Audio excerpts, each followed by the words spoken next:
Kadalasan ang natitikman natin na cassava cake ay yung dense ang texture. Subukan kaya natin gawing soft and fluffy ang ating cassava cake. Tara, gawa po tayo.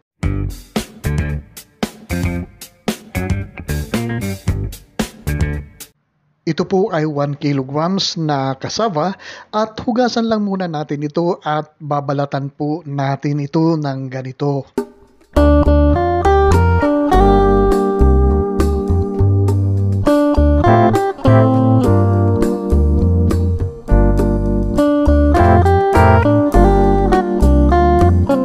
Kapag nabalatan na natin lahat ang ating kalabasa dito ay hugasan uli natin ito at pagkatapos po ay hihiwain po natin ng maliliit kasi po ay i-blender po natin ang ating kasaba po dito.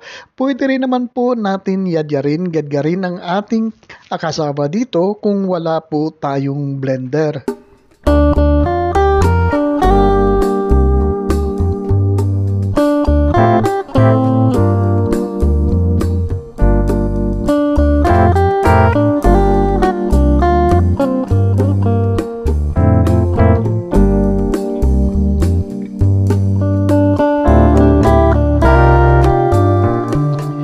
Para mas madali ang ating trabaho dito ay pagsamasamahin na natin ang ating cassava dito sa ating blender at pagkatapos po ay idadagdag natin dito ang 4 na large na mga itlog at saka isusunod po natin dito ang ating 1 cup na sugar, ang ating 3/4 cup na coconut cream o coconut milk pwede rin. Magdadagdag din po tayo dito ng 3 tablespoon na butter, softened butter po ang ating inilagay po dito at pagkatapos po ngayon po ay gigilingin na po natin sa pamamagitan ng ating blender ang ating kasaba po dito. Itutuloy-tuloy lang po natin ang ating pagiling ng ating kasaba dito hanggang sa maging pinong-pino po ang ating kasaba dito.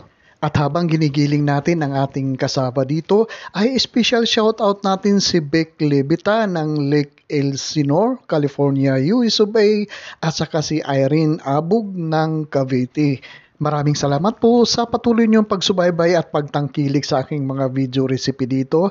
At ngayon naman po ay haluin lang muna natin ang ating giniling na kasaba po dito.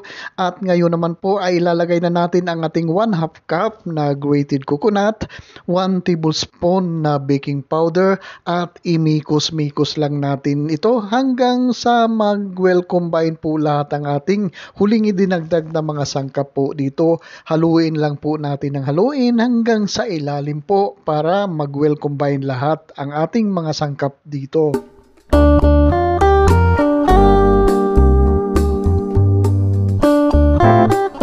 Ngayon naman po ay ibubuhos natin ang ating mixture dito sa ating pan na lightly greased po ng butter ang ating pan po dito para hindi dumikit po ang ating cassava cake kapag naluto na po. I-bake lang po natin ito ng 180 Celsius ng mga 1 oras po o depende sa oven nyo po na ginagamit. At palalamigin muna natin ito bago po natin i-unmold ang ating cassava cake.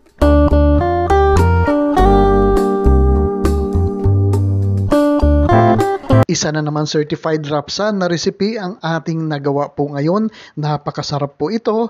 Pero kung ngayon lang po kayo napadaan dito sa Dan's Food Park, mangyari po lamang na paki-subscribe po ang aking channel. Paki-click lang po ang subscribe button sa baba at pati na rin ang notification bell para palagi po tayong updated sa mga susunod kong video uploads. Maraming salamat po.